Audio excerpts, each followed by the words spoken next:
pick-me girl flirted with my husband in front of me, so I gave her a brutal reality check. I, 34-year-old female, have been married to my husband for 10 years. My husband and I met in college. We're from the same town and ran into each other our sophomore year at the local university.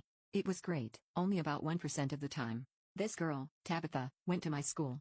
She was a typical daddy's money rich girl who got with every boy in school that would even look at her. Tabitha lived for male validation and it was impossible for her to hide it. Me and my husband decided that on our 10-year anniversary that we would take a trip to the Bahamas. On the day of our vacation, we were walking to the Uber. When I look over my shoulder, I don't just see my husband. Tabitha was right behind him.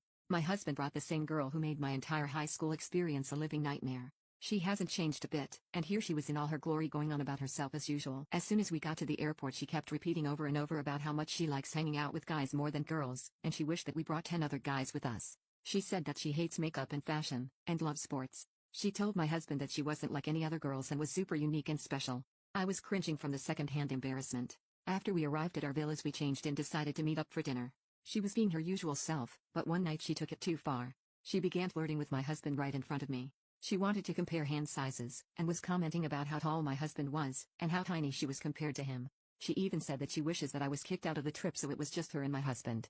I had enough. I couldn't stand to listen to her talk anymore and blatantly disrespect me. I walked right up behind her, tapped her shoulder, looked her dead in her eyes and said, "Sometimes I wonder if you have an ounce of self or social awareness at all. You know, it isn't a surprise that your dad doesn't talk to you anymore and just gives you money so you shut up.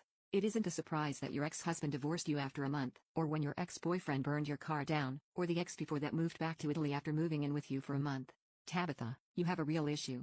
You are absolutely and utterly insufferable to be around. I understand that nobody ever liked you and nobody ever wanted to be around you, so you need to show off and make people like you, but that gives you absolutely no reason to flirt with my husband on our 10-year anniversary vacation, and completely disrespect me right in front of my face. This villa is in my name. Do you understand what that means? You are being kicked out right now, and if you stay in this house for the next 10 minutes I am calling the police immediately."